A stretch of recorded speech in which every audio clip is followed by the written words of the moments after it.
Welcome to Embrace the Spiritual Podcast. Join friends Michelle and Dawn as they share tips on how you too can open your heart, raise your vibration, and reclaim your sovereignty. Hear what they have experienced and overcome in their spiritual journeys while navigating this expansive spiritual multiverse. Discover how they transform their soul lessons from ordinary into extraordinary. Follow, subscribe, and share our podcast so you don't miss an episode. Check out our website, embracethespiritual.com, for additional content and a list of upcoming episodes. And don't forget, follow Embrace the Spiritual on Instagram and Facebook.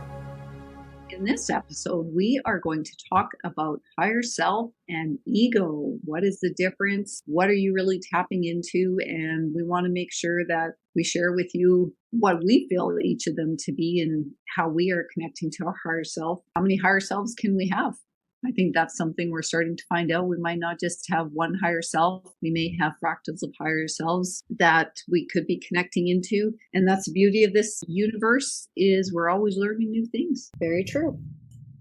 I think for me, when it comes to ego, it is, are you coming from a place of love, or are you coming from a place of anger and fear? And the example I can give is that my husband and I were walking our dogs in the evening, and there's an intersection where it tees, and a gentleman was coming along the left side of the tee, and he was taking a right-hand turn. And there was somebody who was coming up the tee who was at the stop sign who was taking a left.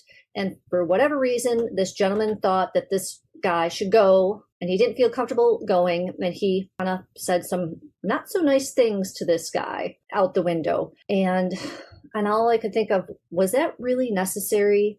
Because I could feel the vibration of that anger and dislike echoing through our neighborhood. So I just kind of transmuted it, because that's not what we're here for. We're not here to road rage and give bad energy. We are here to hold the utmost light at all times, since we are trying to be on our highest organic path. And if you choose not to be on the higher organic path, that's your choice. But mine is to, hold space, say, I don't consent to that type of behavior, which I immediately did, and to, send love, because the trees are hearing it, the grass is hearing it, everything that is around us is hearing it. And I don't want that in my neighborhood, since, I don't live that far away from where we were walking. And it is tough to get caught up when you read the headlines and the news stuff. But I then go back to, we are still in a polarized state of living. And with that, you're going to have the good and the bad. And you don't have to consent to the bad. Just because you see it today doesn't mean in 5 weeks from now that's going to be the same thing, especially when it comes to court cases and the unprogramming and the, what is the word I want? Unrevealing, it's not that. The unveiling of what is truly happening at this time, because what they put for you to read isn't always the truth. And I can feel it in my heart. And I'm sure Michelle also can, discern what is really true and what is not at this point, in our training and our learning and our growth. Really what Dawn's describing is those people living in that ego mind. That's why we thought this was so important to share, because ego doesn't just mean someone, is full of themselves, thinks they're better than somebody else. But that example that you gave, that other driver assumed he knew better than that person. So he was making sure that he shared his thoughts. And had he listened to our free will episode, maybe he would have realized he was overstepping boundaries. It's a great example of an everyday situation that if we're living in our ego brains all the time, guess what? We're not living in our hearts. When we are wrapped up in our ego brains, in the day-to-day, when you're so much in your mind, you're not in your heart, and you're not living in your heart. And when you're not living in your heart, you're not connecting to your higher self. When you're in your ego brain too much, that's when we allow those things that are happening in the world events, or things that people are saying online, to control what we're doing in our life. And why are we giving up that much control to other people? Like Dawn said, I don't want that timeline where I am allowing other people's information to control how I am living my life. And that's that heart discernment. And we want to make sure that There's a place for the ego mind. Absolutely, we need to have it to do a lot of the day-to-day things. But you always want to check in with your heart and make sure that it feels good. Because that heart-brain connection, when they're on the same page, is beautiful. When you're operating from that heart perspective, you are going to be able to tap into that higher self and hear your intuition, feel your intuition, and know that things that, maybe you have a thought pop in your mind, is that my higher self or is that my ego? And I think that's one of the biggest things I know I've been working on, is trying to figure out those little voices in your head. Everyone's got, chatter in their brain, and trying to decipher, is this fear talking? Is this somebody else? Is this programming from a parent, a teacher, somebody that you've listened to? You need to get back into your sovereignty, or we strongly suggest you can do whatever you want to do. But when you can come into your heart and connect and know that your intuition that's coming through, because we are going to be talking about different intuitive abilities. We all have intuition, and that intuition is where you ultimately manifest. And I think we'll have to do a whole episode of manifestation, because people want things. Guess what? You're probably operating from your ego brain. But when you can really feel and have genuine gratitude around what you have in life, where you're going, that's when you can start connecting to that higher self. And that's when manifestation comes. It really becomes easy. I was going to say easier, but it actually can become easy when you can connect like that. Very true. And when your higher self is in control and not your ego, it's easier to, when something happens that that you would have taken days to get over, it's like you get over it so quick that you just have to go, wait, was that me? Was that like really me? Because I can think of like examples of somebody just saying something off and taking offense to it. It's like, oh, why would they say that to me? And now it's like, oh, I know why they said that to me, because I'm speaking my truth and they're not ready to hear the truth of the situation, which can be hard. But if we all spoke honestly, and instead of making excuses for other people, I'm really trying to work on, when somebody is behaving badly, instead of like just keeping my mouth shut and grinning and bear it, to say, you know what, this is not right. It is a disservice to everybody who is in this situation to not say anything. And I think with what is happening in the world, people need to speak up more. How many lives would we be saved if we had spoken up because we felt something was going on that was wrong in our hearts, but we didn't because we thought it was the right thing to do? Because your ego is like, let's not do that. But your higher self is like, yeah, you really need to say something. And this is the time. I feel it. We're shifting so quickly, or at least I am shifting so quickly, that things need to be said. You have to bring light to situations, because it's easier as an outward person looking into a situation to see what is like, see the pegs of the people in play and saying, well, that's ego. You knew that was going to happen, but now you're in denial about the situation, and you were warned, but now you forgot that you were warned. So, sometimes just trusting in the heart that there is a reason for everything, and your higher self knows what it's doing. It knows what lessons you're here to learn, and trust. Because once you start losing that trust, things just kind of like Jenga, it just kind of crumbles down and falls all over the place. But if you had, breathed and looked at the situation and pulled that one proper wooden peg out, it would have stayed upright. And that's kind of how I look at life. We're playing this game, and it's okay to make wrong moves as long as you learn from it. Because if you're not learning from it, it's going to keep coming back. And I see so many people stuck in their ego mind, and it's like, you didn't learn from the situation. You didn't listen to your higher self. You let fear rule, because your ego said, well, this is what we do. We're fear, we're afraid, we get angry, and then we become self-righteous instead of being in our higher self and being like, thank you, I'm grateful for that lesson, and I'm now learning from it, and we're moving on. Yeah. And I want to pop in and comment on that part that you were talking about, speaking up. I think that's really true, that we have to speak up. What I want to call people out on is those people that say, well, I'm brutally honest. Well, you can be honest without being mean. And I tend to find that people that say, I'm brutally honest, are the ones that will say, yes, it may be the truth. The way they say it, maybe the words they use when they say it, they know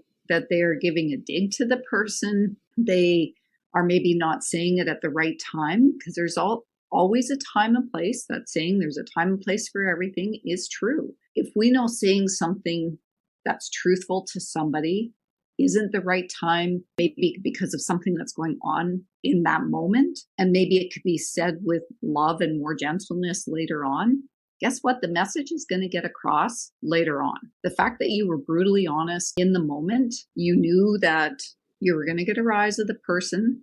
So you're doing it with that intent. Kind of sounds like you're probably being in your ego mind a little bit. And if we can start listening and speaking from the heart perspective and say, when is the best time that I could share this information with the person? Not that you're avoiding, because sometimes things do need to be said in the moment, because otherwise you lose your voice in doing that by waiting. Is what you're saying really helping the person? Is it making the situation better? Or are you just being somewhat arrogant, saying, I know better than you, and I'm going to tell you what I think, and I don't care if you like it? Now, you're not really operating from your heart. And when you're not operating from your heart, like Dawn said, you're sending that energy vibration out. And guess what? You're going to attract back as a result. The universe is going to say, your actions and your words are this vibration, and very low when you're talking from that ego kind of mean person perspective. The universe is going to match back things into your life. So when those same people, I'm brutally honest, and nothing ever goes right for me. Well, guess what? That love, if you're a ball player like I am, and if you're shielding, it's going to come back quicker. Yes, it's like a boomerang. Absolutely. So, that's why I shield, because I don't have time to deal with other people's ego problem. And I was thinking about that, because we always lash out at politicians and, oh, I hope he gets what he gets coming to him. It's like, well, who made us judge and jury? Only their higher self, their ego, whatever, is going to judge them. And because we're being judgmental, that means we're going to be judged on about something, and we're going to get it boomerang back. Because if that politician is shielding, well, you just put yourself in a place of your ego's going to get it back, and you are not going to be happy when it does. The word karma is thrown around so much, and I think it's one of those words that isn't always understood, maybe the way it's truly intended. Karma is really just about learning lessons. There's no positive, there's no negative, there's no judgment. So when we are operating from that ego mind and saying, karma is a what, that guess what? That energy you just put out is going to have worse karma back onto you, because guess what? You can't control other people's karma. As much as you think you have that power, you do not. All you're doing is you're sending out negative vibrations, and the universe will match back things in your life. Maybe your car breaks down. Maybe you lose a job. Maybe you have a fight with a significant other. Whatever the case might be, it will come back. So when you can make that shift of, okay, I'm not better or less than anybody else because I'm me. That's all I have to compare to is me. And so when you take that stance in your own life of being your own, I don't even want to say judge and jury, because you shouldn't judge yourself either. When you're not comparing yourself to others, that's usually where the ego brain gets involved, is because you either judged someone for doing something or compared yourself to them. And you make that shift to say, I'm doing the best that I can in this moment with the information that I have. Sharing these tips with you to help raise that vibration and connect with your heart, connect with your higher self. That's what we're wanting to share out with our listeners, is making that shift so the universe sees and feels that energy vibration. The words you use are probably 1%. Now, our conscious languaging will tell you it's actually a little bit more, but in the grand scheme of things, if your actions and your words and the feeling you put behind them, all of those things together tell the universe what you want to attract in your life. And if you want to attract love and abundance, you have to speak in a loving, abundant way. You can't speak in an angry, dislike. I mean, you can say, I really prefer fettuccine alfredo over lasagna. But you can't send out bad negative thoughts to somebody and then expect, oh, I'm going to be abundant. It doesn't work that way. No, and even if something happens that you think validates that and say, well, it does work that way. No, it was coming in for a different reason. It wasn't because you made that happen, certainly. And Donna talked about trust, and that is so important. We lose trust in ourselves, trust in our judgment, and that's when we let the ego brain take over and make the decisions for us. Sometimes the decisions could turn out for the best. I'm not saying that happens all the time, but when we can trust in knowing the difference when our ego mind is talking versus our higher self talking, then that's when we can trust to go, okay, I get it. I hear you. I feel you.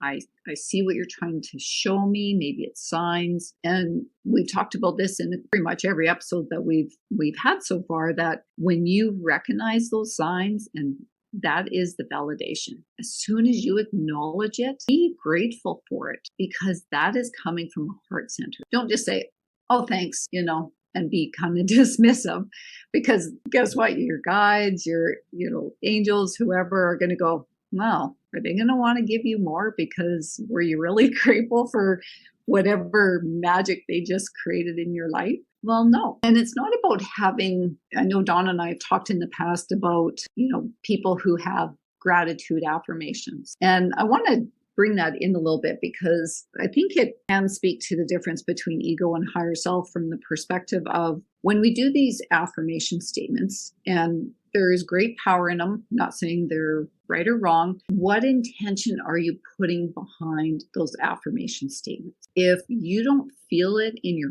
heart, then it's almost like you're not truly believing it. If I just say, oh, I look beautiful, but then I turn around and judge something about my body. Or you judge somebody else about their body, because that is truly saying you don't think you're beautiful. Yeah, because you're usually judging somebody else because you are comparing yourself to them too. And you're also insecure. Yeah, in a subconscious way. That's really what you're doing. So, and I think this ties in well to become really heart-based. And I know that I've grown exponentially.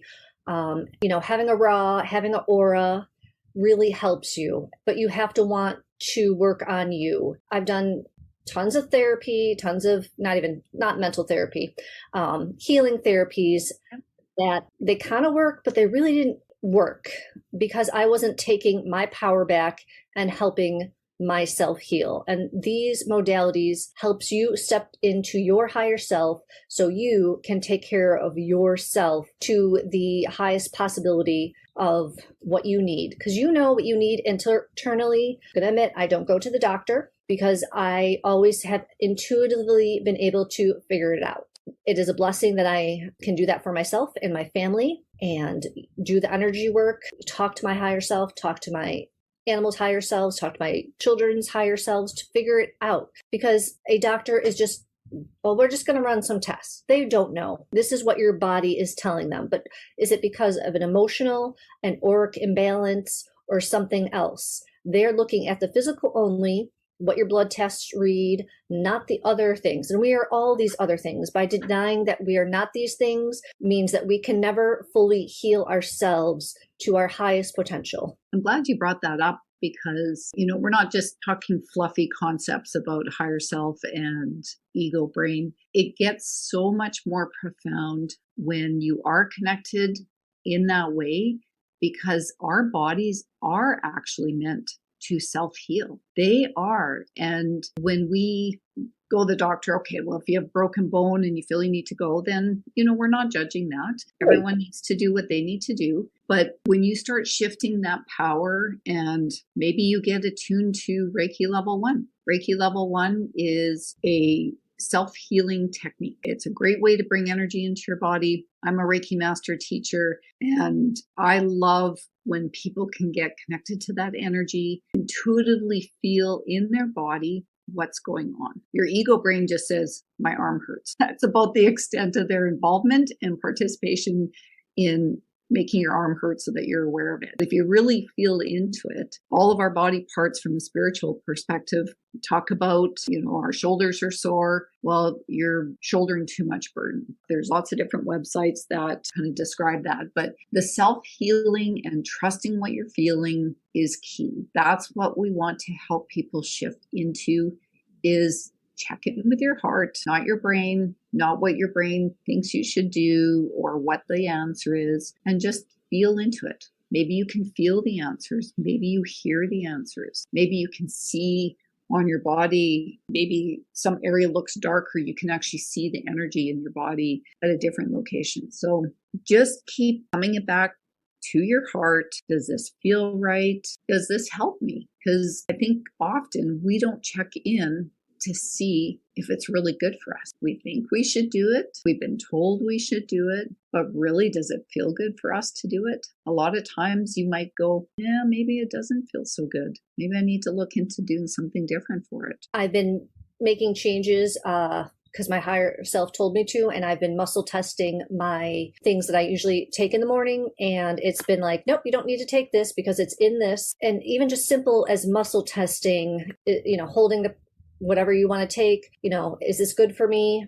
Push me forward if it's yes, push me back if it's no. That's your higher self, trusting in you that you know the answers to get your best, highest, intake of vitamins, especially now since all the farming, we over farm our land. We don't honor it. We don't respect it. We don't do cover crops to add nutrients back in. A lot of food is not as nutritious as it was 50 years ago. And I notice with my health that this is true. So I've upped some things to compensate for that. I really, really love that you brought that up about muscle testing. I do the exact same thing, muscle test if things are good for me, instead of just saying, oh, my friend said that drinking 2 cups of coffee a day is good for you. Whatever the example is, could be a couple of glasses of wine. I mean, you name it, it's out there. All this advice that you're supposed to do.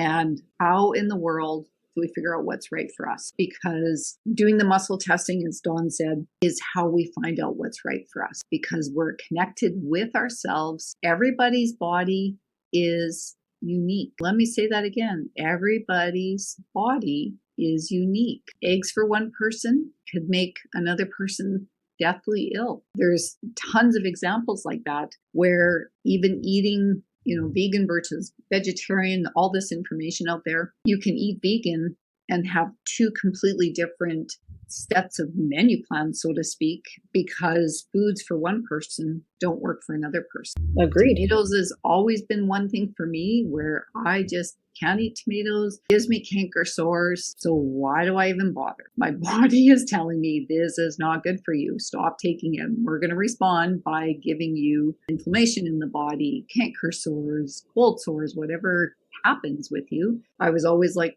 that with lactose, any milk, cheese, dairy, all of it. And yet society, and I'll just put a global word to that, society, whether it's cultural, family, whatever situation you might be in, oh, well, we should be having this. We should be having this. Well, if my body doesn't like it, who are you to say I should have that? So listen to yourself, listen to your higher self, do the muscle testing. Muscle testing is so easy. You could be in a grocery store. Nobody really knows what you're doing. Here's what I do. And I do this with crystals too, to be honest. I do it with everything. I hold it for me in my left hand. I put the item over my heart, and in my mind, I'm really asking my higher self, is this right for me at this time? Because it could be right for me at this time and not later. So just because something's right for you now or not right for you now doesn't mean it will or won't be later on. If I go forward, it's a yes. If I go back, it's a no. And I honor that. One thing to do the muscle test, but if you say, oh, but I really want this anyways, you're actually dishonoring your higher self. They just shared with you what will work for your body and you totally disregarded it. So guess what? You're operating from your ego mind. Honoring what your higher self is telling you builds that trust so that going forward when you get those messages that you can trust them because they validated it for you through a muscle test. Yeah. I had a family member who wants to do lunch, and I just felt like right now, where you are with the chemicals and stuff, it's not going to honor who you are. So I said, how if we just go out for coffee? I haven't heard from them. So I'm like, you know what? That's what I want to do. And you don't want to, that's fine. Talk to your higher self. They know what you need in this moment in time. I feel digesting complex whatever would be harder on my body right now, and tea, even if it has chemicals in it, would be easier to clear out than the long process of 12 or more hours or less, depending on how my body reacted to what they wanted. So it's really about honoring what you need in this moment in time. And if you don't want to do it, you have the free will to say, well, how about something else? And if they don't want to, they have the free will to say, all right, no. Yeah, exactly. And my higher self was just popping in to say, tell people that muscle testing can also work, even if you're buying something online. Yes. You can say, is XYZ supplement right for me at this time? And let your body tell you what that answer is. So it doesn't just have to be something physically in front of you. It can be something energetically at a distance as well. So they just were kind of knocking on the door going, hey, don't forget to tell them that. So I just wanted to honor. So I'm like, yesterday I was like, ooh, I think I need to get some crystals. And I'm like, I'm going to start my wish list and then narrow it down. Yeah, that's so funny. I want to share a story about higher self, how we can talk to other people's higher self. So Dawn had a story how through the practice of doing aura regressions and raw Reiki sessions that we do as clients. So website embracethespiritual.com. You can find access to both mine and Dawn's businesses if you ever want to look into having one of those sessions. They're all done remote. The energy is profound, so you can have a look at those. But one of the techniques that we use is obviously we are talking to somebody else's higher self, and we are helping them self-heal by connecting to their higher self. And when we were in Mount Shasta taking this certification course, Dawn and her husband and one of our friends were in one room beside us, and then there was 4 of us ladies in the room next door. They had trundle beds, so 2 of us were on the floor in the trundles, and then 2 people up top. And the person that was sleeping kind of above me, on the bed above me, snored like you wouldn't believe. If there was curtains, I'm sure the curtains would have been sucked in. The snoring was so bad. I struggle sleeping at the best of times. It doesn't have to be super quiet, but the snoring is kind of like nails on a chalkboard for me. So I'll just put that out there. I have a tough time with that. Anyways, that's okay. That's something I'm working on, because at the end of the day, that means I'm judging somebody about something that they do. So I'm working through that. But what I did, and not that I was trained to do this, I just took a shot in the dark. I said to my higher self in my mind, I said, can you please talk to this person's higher self and let them know that the snoring is very disruptive, and see if they would be agreeable to stop snoring, was kind of the gist of what I said. Honest to goodness, the snoring stopped instantly. The person rolled over and stopped snoring. And I'm like, holy, like that actually worked. There's that one element for 1 second going, did that really happen because of what I just did? And then I thought, no, I'm going to cancel that thought. I'm not putting that out there, because yes, it did happen because of what I did. And so like any of us would do, let's try it a second time. So the next night when it happened, I did the same thing. Higher self, can you please talk to this person's higher self and just let them know the snoring's disturbing me, and if they would be able to stop snoring. And it worked again. It was pretty cool, I have to say. And I wasn't infringing on her free will. That's why I asked the higher self, because I could have easily went and, poked the person, made them roll over, and probably would have had them stop for a little while. But the higher selves are so powerful because they aren't operating from that ego. They're operating from a love perspective. And I asked, they could have said, no, it's going to keep going, whatever. But they didn't. They're like, oh, yeah, we'll definitely help you out with that. So you can talk to other people's higher selves. And I know for parents, what I do want to say is you do have to be careful. This is probably a little more of an advanced technique, perhaps, in the perspective of if you're not operating from your heart center, you're not grounded, shielding, You could be infringing upon somebody. So just be careful doing that. Really, we want to focus on talking to your higher self. So really that's what I did, is I talked to my higher self to help me out in a situation. That was something small. It could be something really big, helping sell a house. And if it's right for you in your highest good, it likely will happen, or it will manifest, or whatever the case might be. Just wanted to share that story because it was kind of a cool little story. And I thought, wow, that actually happened. That was pretty cool. And that speaks to my connection that I have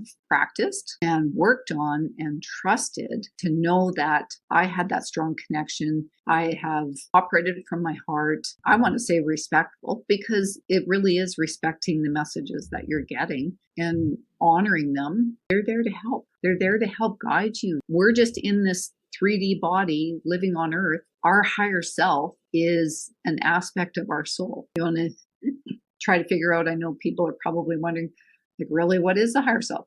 I guess we haven't even really described what the higher self is on an energetic level.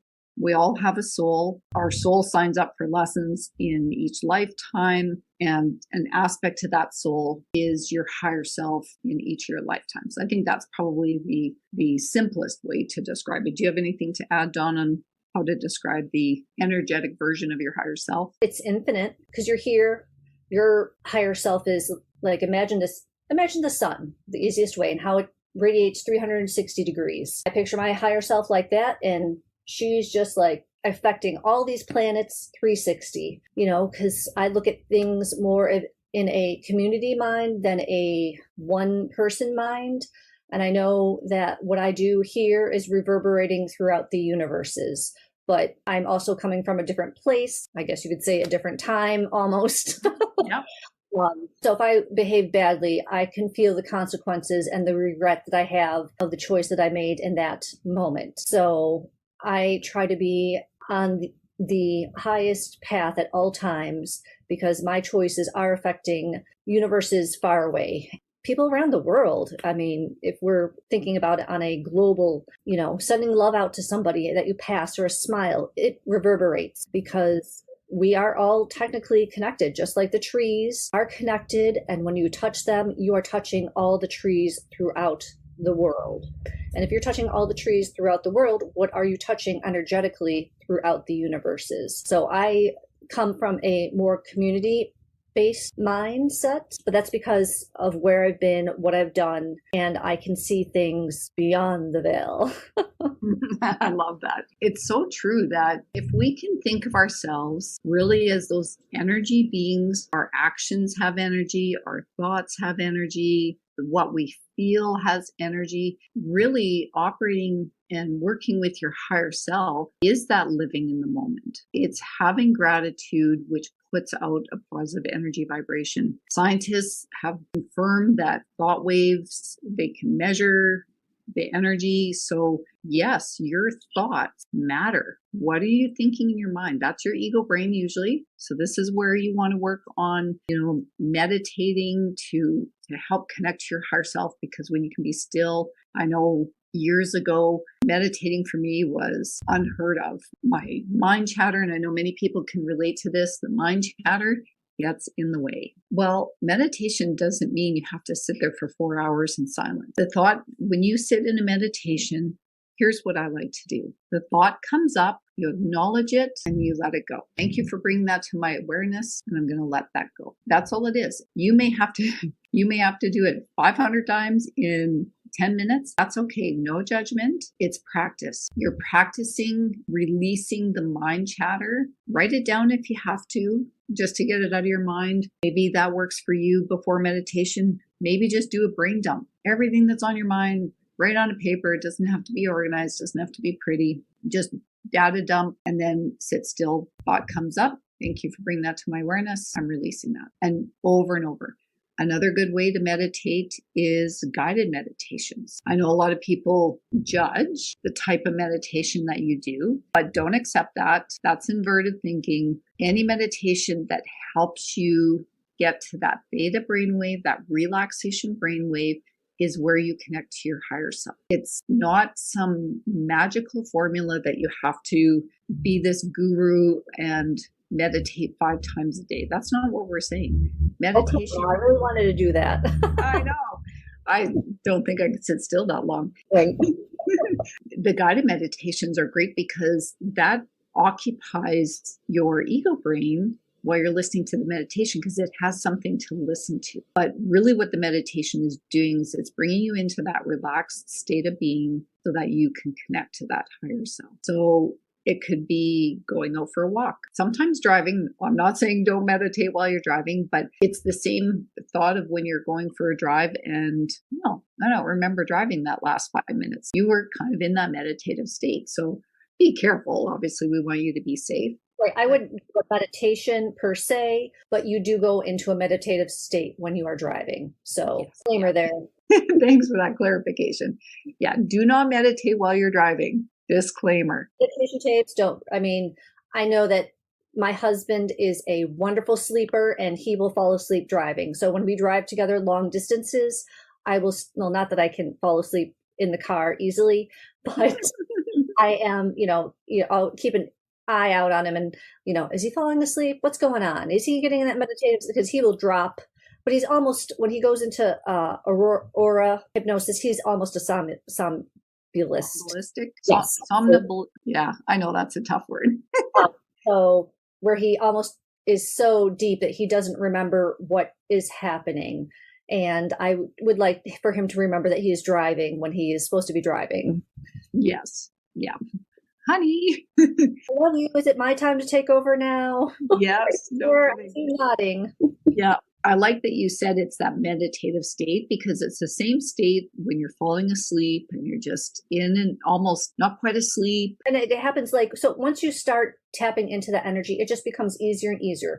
I do it walking, sitting in my greenhouse, listening to the waterfall. Water is a beautiful and very healing modality. If you can get to a stream, just listening to the trickling of water is a wonderful way to do it. Hugging a tree, it has that calming effect on you. There's just so many different things that you can do. Listening to the wind on a windy day outside, because it does make a lot of noise. If you just tap into the trees, talk, whatever shrubbery or bushes or grass, they all are singing to us. They sure are. And once we're still, we can start to hear those things. And that's pretty cool. You can even connect in with your animals that way. Really what we're getting to is when you're tapping into your higher self and you can make the distinction between things that are coming into your mind because it's your higher self versus your ego brain, then you start to be able to kind of hear or know what animals are thinking. I do that with my pets all the time. My husband always laughs at me. He's like, you're so funny, because I'll just be having conversations with our pets, because I've gotten to that place where when a thought pops into my head, I know that's coming from outside of me. It's not my ego brain saying something. It's the dogs talking to me. And I trust that.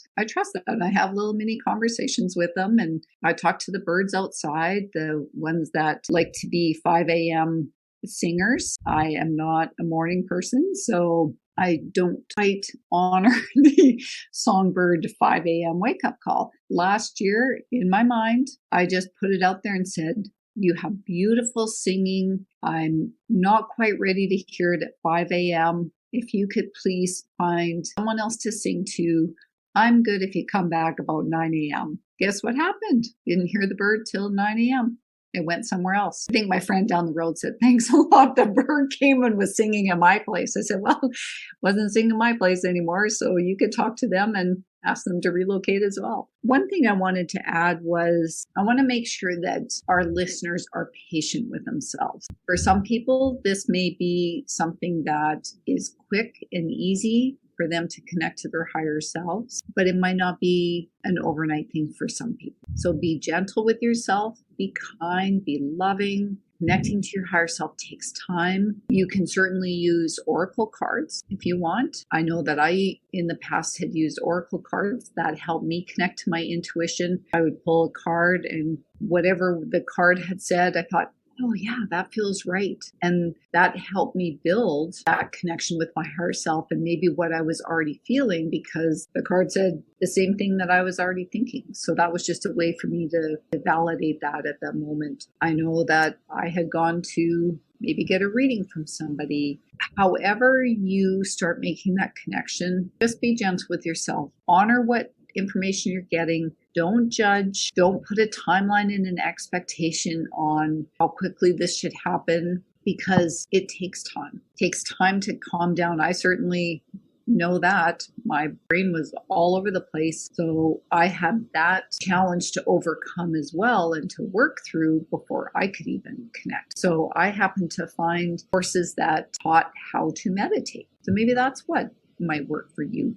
Someone to teach you different techniques. You're going to find something that resonates with you. If someone says this technique is the only one you have to do, guess what? That's not true. There are multiple ways. We're all different, as I said. We have different ways of connecting, no different than having different intuitive senses. And we'll talk about what those look like. We are all intuitive. So if anybody in the audience is thinking, well, I'm not intuitive, you actually are.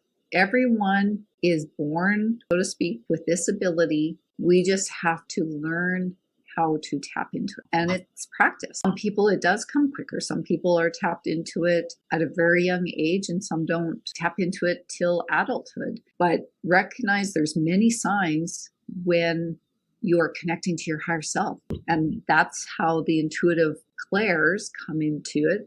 Gut feeling, I just sensed it, I saw something, I maybe saw signs that said, don't go this way, literally, or whatever the case might be. So just be gentle with yourself. Your connection will come. Don't doubt what you're getting. If you want, keep a little journal, because that's actually a fun way to get those validation and reminders, because sometimes we're getting a lot of those signs and those intuitive messages from our higher self, and we forget that we've gotten that information. So I like to write a note that, hey, this came to me today. Maybe 3 days later, something happened that thing came true or manifested. So there's no right or wrong for connecting to your higher self. Really, the message is live in the moment, live from your heart, have a more congruent and consistent heart connection, and you will naturally connect. And it's like riding a bike. The more you practice, the easier it will be. A minute a day, 2 minutes a day. There's no time limit. Do what you can handle when you can. Exactly. That's all it takes to start and allow the magic and the connection of your higher self to manifest and become visible and part of how you live your everyday life. Join us in our next episode as we talk about how to raise your vibration so that you can connect into your different types of intuition. Follow, subscribe, and share our podcast so you don't miss an episode. Check out our website, embracethespiritual.com, for additional content and a list of upcoming episodes. And don't forget, follow Embrace the Spiritual on Instagram and Facebook. With infinite love and gratitude, thank you for joining us.